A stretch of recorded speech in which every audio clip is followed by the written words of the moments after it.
set up whatever reports they want. So it's kind of nice that we don't have to worry about them. We let them do what they want to do. Although our governor's trying to cut our funding for the whole state, so we might not even have to do the survey in the future. So Yeah, there's been a lot of talk about that here because we've most of the people in Kansas know your state librarian because he used to work here and he was heavily active in KLA. And so we all know George, and he, you know, moved up and out to go to be the state librarian in South Dakota. And now there's a chance that he'll have been there less than 2 years before they dismantle everything. So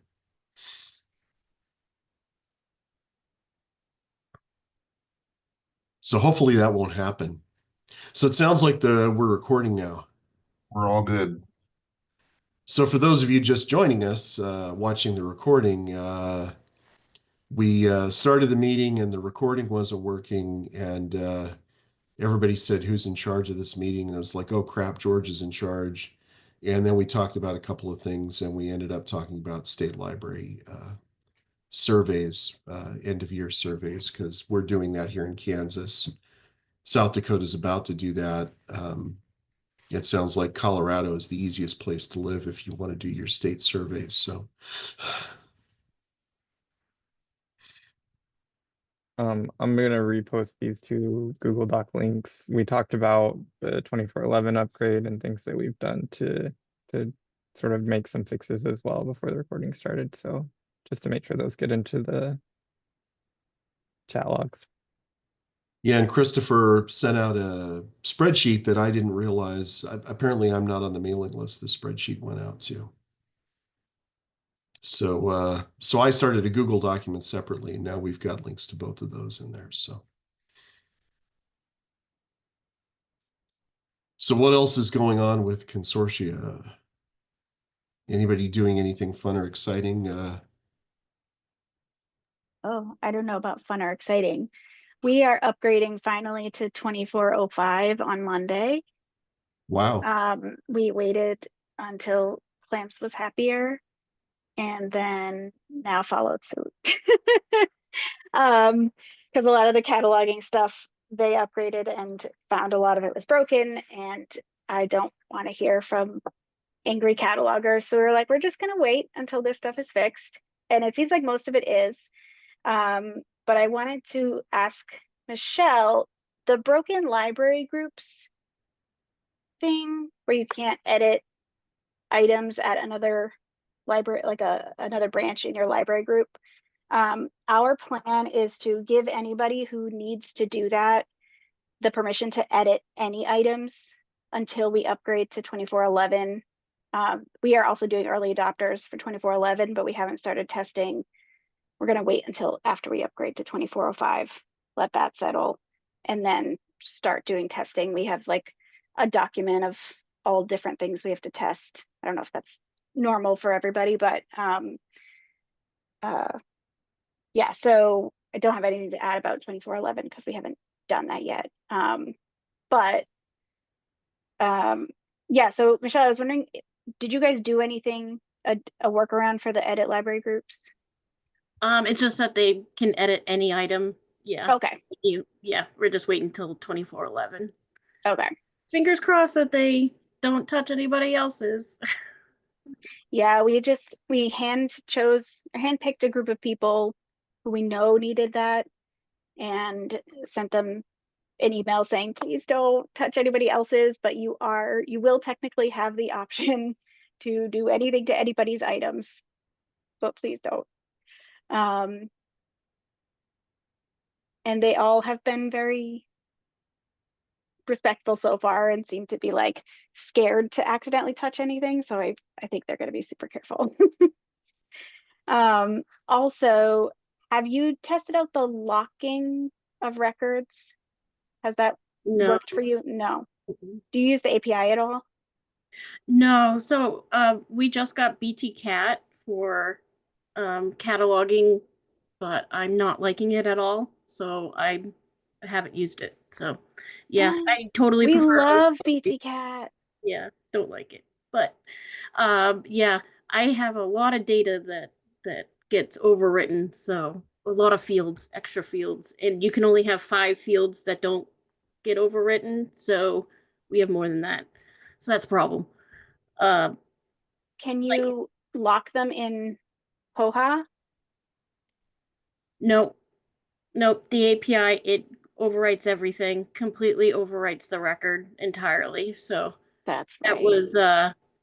was a shock to my heart when I saw I lost so much data at some point. But yes, so I have not tried the locked thing at all.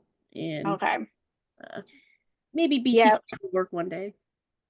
Yeah, I forgot about only being able to keep 5 fields in BTCat. Now I remember when we first set that up, we were like, oh, we have exactly 5 fields that we needed. So it was perfect. I completely forgot that we could not go over that. Oh, that does stink. Yeah, and maybe like it'll work out eventually, but like I've been using that data. We migrated and have a lot of when we migrated, we put a lot of data from our old system into other fields, and that does help me troubleshoot with why are things missing and so I Mhm. would prefer to keep that information in there as long as Yeah. possible. Yeah, that's all the stuff that's in our like various 9xx fields that are like, here are all the bib codes from Sierra. Here's material. Yeah, all of that fixed field stuff. So as far as the library groups, as far as the library groups go and having staff being able to edit outside of having to have staff being able to edit outside of their group because the groups isn't working. Do you know if that's fixed in 24.11? It's supposed to be? Yes. Okay. For Yeah, they us, couldn't backport it. okay. For us, it was Koha didn't used to be able to separate those people by groups. It used to be if you had permission to edit, you had permission to edit everybody's. And I don't know when it was. It was just like a year or two ago, wasn't it, that they added that function? That was us. That was you guys paid for that? A while we had it for a while in a custom build, but it finally made its way through. made its way into Koha. And so for us to have, when that came about, I set up the groups and I got it all set up, and then we had it for like a year, and then all of a sudden it stopped working. And so I only have 2 libraries that it affected, but that's what I ended up doing is I ended up giving those 2 libraries permission to edit theirs and all their branches. I told them don't edit anybody else's, but you know, they were kind of used to that because they had done that for, you know, 12 years before that feature came along. So it'll be nice to have it back and be able to put those people back in the same groups. So How do you set it? Is it when you're setting up the library groups is when you set that setting? yeah, it's under admin library groups. There's also a permission that you can set it overall too. We've been operating like 9 years on Koha with free for all, edit anything, and our staff at all of the 13, even the little libraries, don't really mess with each other's item records. So I mean, just as a reassurance, I think that a lot of times people are only looking at their own stuff. We've had things happen, but we've accidentally deleted other libraries' records and Bywater helped us restore them. But for the most part, it seems like people leave them alone. We just have way too many branches and enough I can turnover that it's like, yeah, the risk is not. But yeah, if you have a smaller group, you can probably make that work just fine. But the way we have it set up, our permissions block you from editing anybody else's, and then we set up those groups where, like, if you're part of a district within our consortium, then it gives you permission to edit within that group, basically. Yeah, that that's would make exactly sense. what. We added a bookmobile, so then that would be nice if we could just only edit ours in the bookmobiles. Yeah. The thing I like about it is like you guys both said, is nobody's ever gone out, as far as I know, and purposefully sabotaged somebody else's stuff. But what happens is somebody new and poorly trained goes out and accidentally deletes, 5,000 items that somebody else owns, or, it's usually an accident.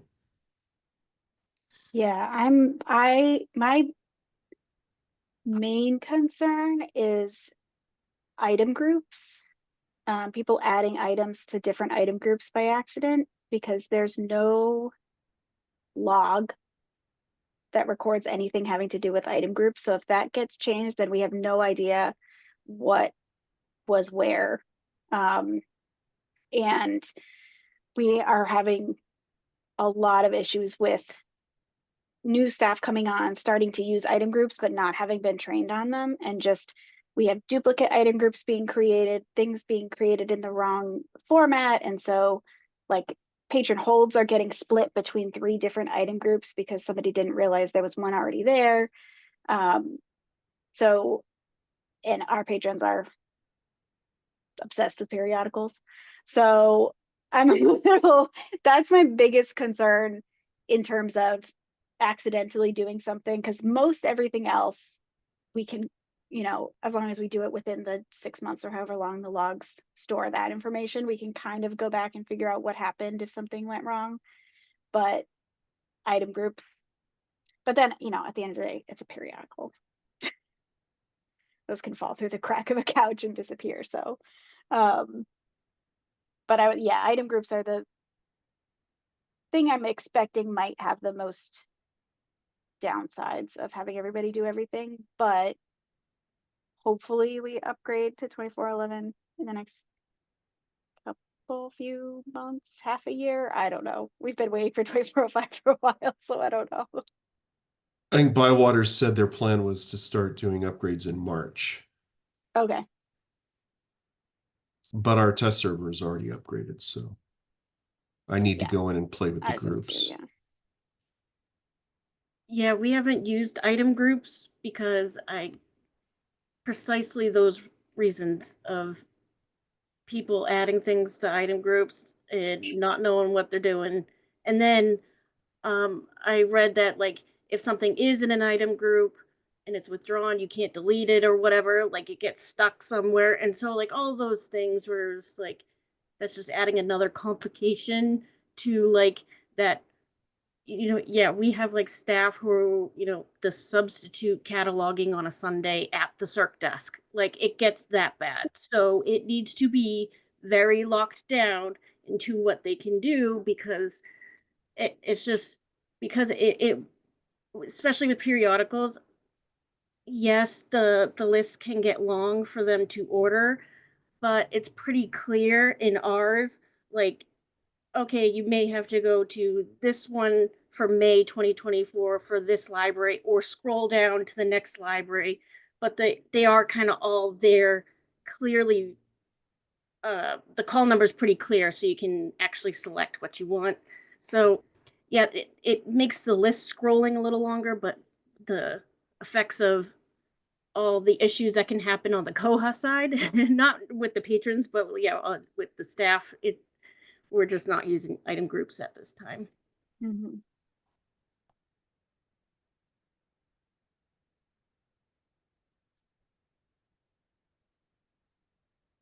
Yeah, I like the idea of item groups, but I feel like it's one of those things that got added and then it needs more. Like it needs some sort of level of automation, because at this point you're doing things one by one, and it's useful. It's useful to group items within a record for all purposes, but that takes too much time. So we haven't been using them very much at all. Like once in a while I'll put 2 different large print books on a record and do some groups with it, just so that we can sort of verbalize that a little. But yeah, I'd like to see more work done on them for sure.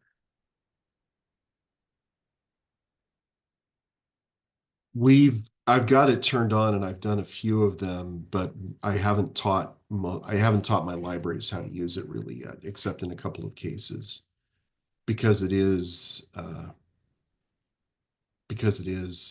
does have the potential for the problems that you guys expressed there. So Yeah, we were using volume records in Sierra when we migrated, and those just sort of automatically turned into item groups. And then Right. any information we had in a volume field in Sierra got turned into item groups. And that created its own problems because we tried to do a big cleanup of all the volume fields, standardizing them so that when we came over, they were more consistent, but it was like hundreds of thousands. And we got through what we could, but now there are still records that have an item group for V1, V period 1, vol 1, volume 1, like every single iteration. So that's not helping a patron who wants to place a hold on volume 1 at all. But we have trained a good number of people to edit item groups and help fix the display order and help do a bunch of stuff. Because that's another thing, is that item groups, the permissions are either all or nothing. You can either do everything or you can do nothing. So we had a quote, I think, at one point to try to get the permissions more granular for item groups so that we can have these people can add to an item group and then these people can create item groups. But right now it's just the Wild West.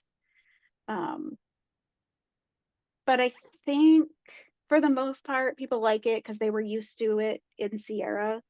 We didn't have to do too much of a big change. It's more of cleanup on our side. That's been the most work for it. And I think patrons like it because they can just place a hold on, you know, a specific issue for a magazine and not have to choose a specific library, you know, because for like People magazine, we have 72 locations and almost all of them get People. So for a patron to have to choose one out of those buildings, that was doing a real big disservice. So patrons do like the option to be able to place a hold on all the issues. But yeah, there are definitely, there's a lot of work that needs to be done with item groups.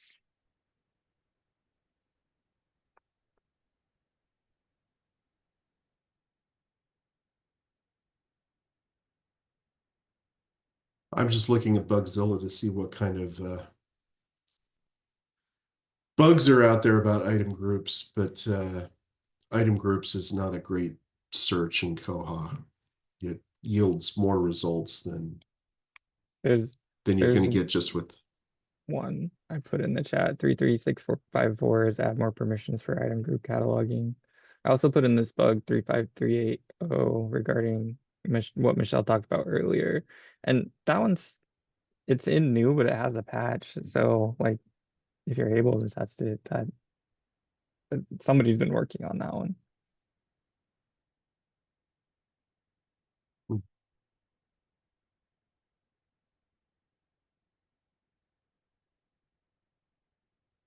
Oh, and the item group permission bug is almost 2 years old now. Nobody's touched it. So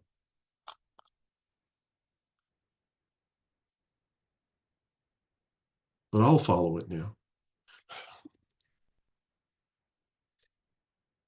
That would be helpful, I think, if there was a way to limit who can create item groups and who can edit item groups separately, rather than just one default permission. Isn't there some kind of bug, Christopher, about changing permissions and the way they work? Because right now, isn't it getting to the point where it's going to be hard to create new permissions because of the way it's done? Yeah, the coding for the permissions is a little odd, to say the least. I do know that the sub permissions are coded better, but the main the main categories are the sticky point on those. It's funny. The main category is filed one way, and then all the subcategories for the permissions in that group are filed a different way, and it makes for just looking at what permissions are set where. Right. I don't know if they're revamping that or not. That would be a huge undertaking. I found this bug. It doesn't have any recent activity, but I know Lizette was talking about it actively at koha last year. Like she had ideas. She was also talking about it at koha-US. Like it was a project that she wanted to try and undertake. So I don't know if there's something more recent than this. Yeah, the master permissions involve some really weird math. It has to do with exponents, doesn't it? I don't remember. I've worked with writing a report to determine who has what kind of permissions is really, really complicated because of how weird the math for the permissions are. Because Yeah, there's we have some SQL out there, but it's probably outdated by now because more I did update it a while back, but they with every iteration of permissions, it's not dynamic. It's not a dynamic report at all because you manually have to calculate the coding for the permissions. It's really which is why it is so cumbersome. It is so I'm not going to say it. It's annoying, and I really wish that they would change that so that we can monitor those things better.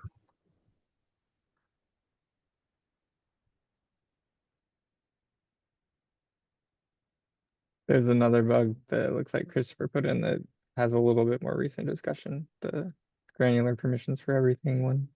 Anybody wants to take a look?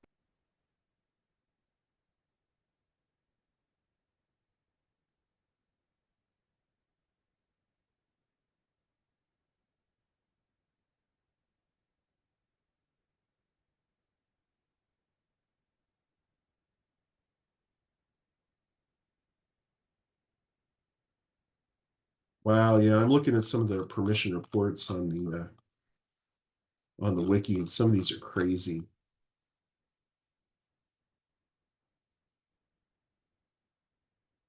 There's a lot of wow, it's just crazy. How are the rest of you managing permissions? I use the bulk permission editor. I really like this copy and paste permissions that came in the last version.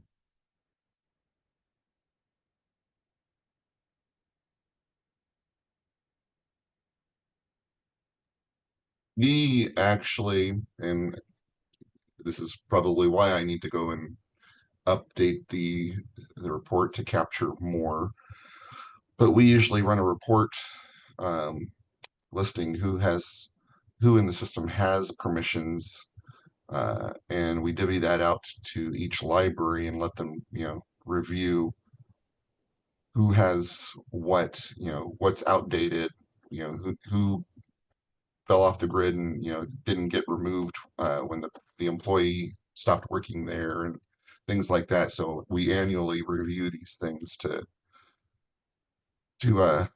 go over that stuff and double check everything. That seems like it would be a really helpful report to have.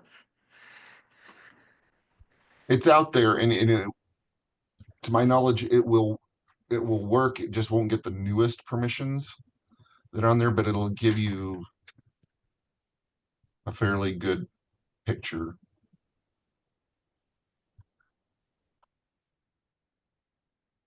The permissions reports on the wiki are at this link here. And some of them are better than others. I think the way to look at them would be to find the last one. The last one that was added.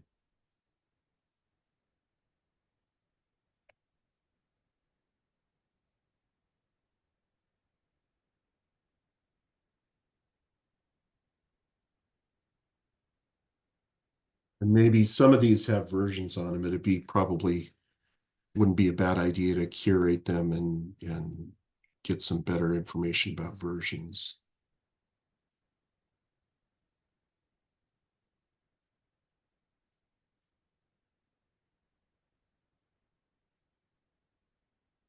I've got too many reports in my system right now that say that they're about permissions.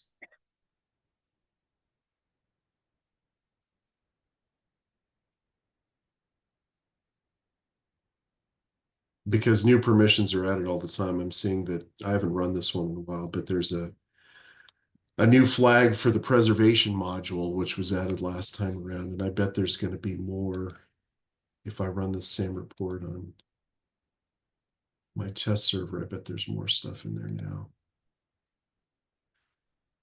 What'd be nice is if you could just trust all your staff 100% of the time, and there was no risk, and everybody had a, everybody was a good person. And I know that's asking a lot right there.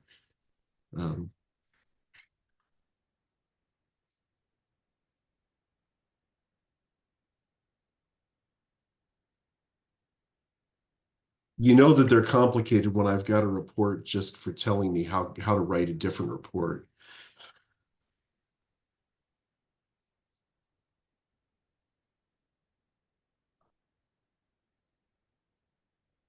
Because that's all that this report does, is it tells me what the flags are for the different permissions so that I can write a better report to get all of the different stuff out of each of those sets of permissions. Because there's the broad categories that are in the user flags table, but then there's a different table that has the sub permissions in it. So it is really confusing how it's coded in the database. But this is where the weird math comes in. Like I said, like each of these, flag number 1 is, so it's bit 0, which is flag number 1, and the flag is actually 1 to the second. How does it work out? It's like this is 1 to the second power, and this is 2, but then this is 2 times 2. It's confusing. It's the math still screws me up. I know I'm getting this wrong, but each of these is like an exponent of the one before it, or doubling the one before it. It might be doubles. So flag 1, flag 2, flag 3 is 2 times 2. Flag 4 is the one before it times 2 times 2 times 2. Yeah, so it has to do with, yeah, it's really confusing, which makes the report writing really confusing. So yay, koha.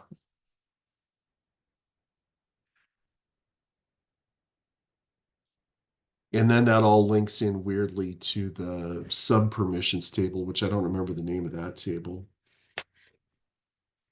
There's just no good way to write reports about permissions is what it works out to. It's really complicated each time you dig into it. It just makes it really hard to hack the permissions. Yeah.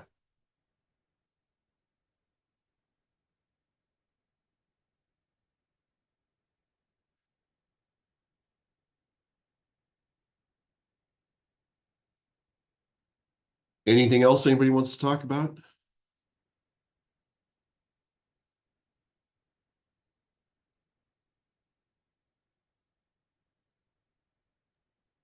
Anybody know off the top of their head the best way to get a 655 into a report?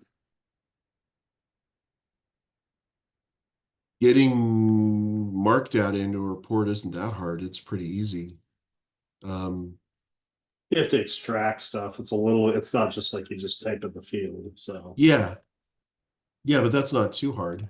well, for some people, well, you like yourself.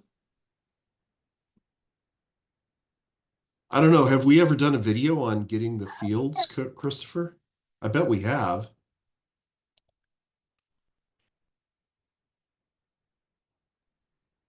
I don't recall. Maybe I mean it might have come up in one of our topics, but I don't think we've had anything exclusive to it. But I mean the SQL wiki has some pretty Yeah.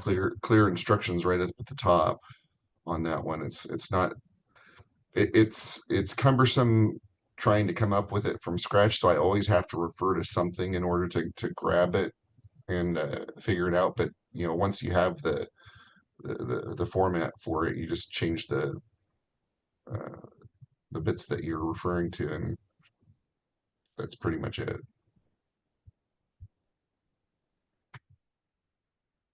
So I just put it in the chat what we would use for that. The difficulty is that it is Yeah. every single 655, in a Yeah. string. So you can't really pick one. And then it also includes every subfield. So you could add there's like a longer version of this that indicates subfields. I don't know how to do second indicators if you're looking for, I don't think I've done 655, like This'll be good. specifically second indicator 0 or 7.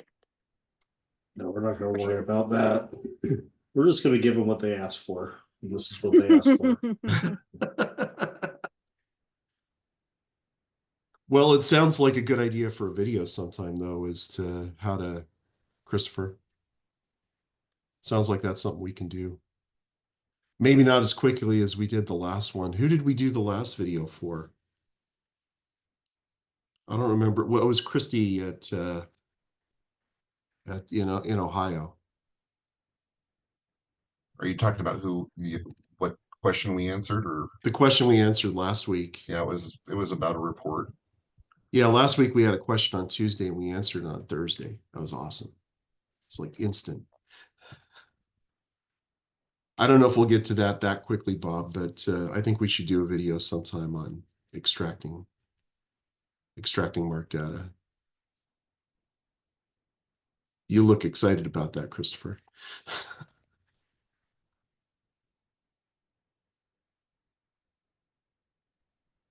My There's a attention second is indicator. divided. I'm posting 3 videos while we're recording one. There is, this is an example. I bet we did this before because I did this video, or I did this report on how to get data out of the leader that I found on the wiki that I wrote. And well, here's another one that has leader data right beneath that one. Barton did one that looks at the 008. I know that I've done a bunch for me that look at different fields, but you should be able to specify a subfield with that 655 extract data that Miranda put in the chat. There's a way to add data to that to get just a specific subfield. And there's another way too where you can specify, I want the first subfield A, I want the second subfield A, I want the third subfield A, so you can individualize it. So you can, because what the extract data is going to do is it's going to concatenate a string of all of the possible results.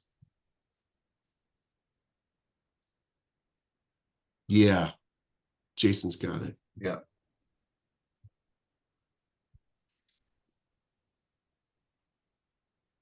Quick draw, Jason. It's because his reports are more organized than mine. I did a keyword search for 655. Oh, and there you go. It gave me some reports in my mess of reports.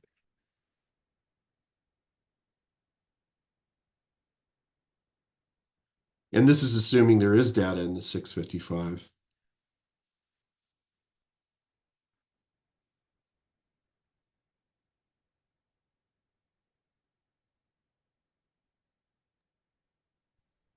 Now, if we could only get people to catalog cleanly. Yeah, if only every cataloger was skilled and a perfectionist. I'm going tomorrow to one of our libraries where they had somebody cataloging that was just putting in a title on all the stuff they were adding. And it's stuff they could have attached their item to a record that already existed. They just they have a new director and new staff, and they were it didn't meet standards. Let's just say that. So that's my tomorrow, is I'm going there to do some training with their people. So Yeah, we don't give them permission to do that until we've trained them. yeah, and that was a problem. There was some heavy turnover at that library. They had almost every employee quit. We had a situation at one of our libraries where every single employee quit, and only one of them gave 2 weeks notice. He was the high school student, was the only one that gave 2 weeks notice. They fired the director, and every other employee said, well, we're just not going to show up to work tomorrow. And the high school student couldn't, because his work there was part of school. He was working outside, and he couldn't just walk away. He had to give notice. Otherwise, I think he would have just quit too. And so there's lots of stuff going on up there. So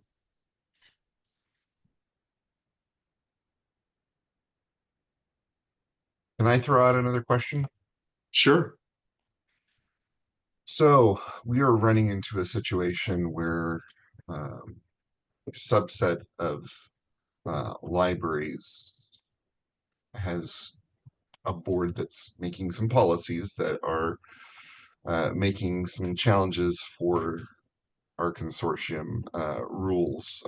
Particularly, they are locking down mature materials, and have they have a restricted children's card, and the restricted children's card only allows the kids with those cards to check out items from particular collections, and so it's kind of made them their own little island there. They want to control what's going on in their library, and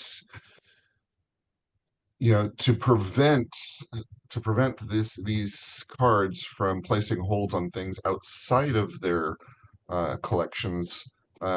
They've created a default rule for all libraries that they don't check out, which makes it difficult if they come to a library outside of that group of libraries where we don't abide by those rules. Basically, we allow them to check out whatever. And so the question, we want to be able to get rid of that rule, but I can't see any way to restrict a particular card or patron category from placing holds on outside or on specific libraries. Does anybody know of anything? So their goal is to prevent the people that have these restricted cards from requesting things from outside of their library? Outside of the 6 libraries that are part of this little group, 6 or 7 libraries. Right. So there's 7 libraries that they can request stuff from because they all participate with that particular, because they're all part of card. that district. Yes, but the goal is we want to be able to, because right now what happens if one of those cards shows up at a library outside of those 7, we'll honor that the checkouts, but it shows that it's blocked. We can override it, but then it has the default due date of today, and so we have to go in there and we have to manually set a date and override the restriction And it's like, so, The you work know, needs to be done on their side, not yours. yeah, well, First of all, yes, yeah, yes. they're in a What, consortium. so how these Boiling. rules are So set up basically, by, the trade-off is we can set a rule. We can set the rule so that they can check out any other library, and have those restrictions within their libraries. But then they can place holds. So I've been talking with them, and I my feeling, what I feel we should be doing is, as a consortium, well, you're making these rules within your little group. We need to set the rule so that it accommodates all the other libraries, and so the burden of side effects is on you guys. So you don't want the holds, but you're the way that you're blocking it is creating more work for the libraries that are honoring those people and fulfilling checkouts and stuff. And so we want to kind of flip it, and so okay, so they've placed holds on things. When they show up at their library, they won't be able to check them out. That's on them. That's kind of where we're at, because we don't have any way of defining that these cards can't place holds on any items outside of those 7 libraries. so it sounds to me Yeah, like there's that. two, Sorry, just like do that, because this gonna keep going, and then you're gonna be more restrictions everywhere. Like you got to nip it in the bud right now and say no. We're in a consortium. We share things, and if our holds go there and you don't want to check them out, that's on you. We don't know what you consider mature at your library. Mature, everyone's mature here. So The flip side of that, though, burden- too, the flip side of that too is, yes, we could put that burden on them, but then it also ties up the item Yeah, that's true. to make it unavailable during the duration of the courier trip there, and then the courier trip back. So How about putting in the transport cost matrix that they are lower level? So, or like whatever higher, or like they cost more, so they get local lower. holds priority is what you Yeah, meant too. type of thing. But yeah, the burden needs to shift onto them, not to everyone else that's just trying to check things out to people. Like What I'm hearing are change. two separate issues. I'm hearing one issue where the issue is that is a circulation issue, and the other is a request issue. Because on the one hand, you're saying that when somebody from the restricted library comes to the Coeur d'Alene library, they want to check things out, but it's hard to check things out because their card is saying to your staff that this item is due today, because they're right. not allowed to check out. So this must be based on the patron's borrower category and the item type, right? So to solve the circulation problem, what I would do is I would say that if you have books at the restricted library, have an item type that's books, that's that group books, and books at all the other libraries have a book item type. I mean, it's a way of saying all their books, yeah, they're books, but you give them an item type that's different, that follows those rules at their library. Does that make sense? Say that again. So it's based on the item type. So you want all of the items at their libraries to have different item types from all of your items. So you have Right now they do have some of that, but not all of that. They have specific item types for the teens, and they have specific item types for the children, all marked, as I can't remember how they marked it, but yeah, it's earmarked because of those categories. So yeah. the categories that those kids, so you just need to adjust the circulation rules at all the other libraries that say the items with those item types have different rules at your libraries. How many I'm trying to remember, you guys have just one set of circulation rules for the whole consortium, don't you? Or did you guys move to that?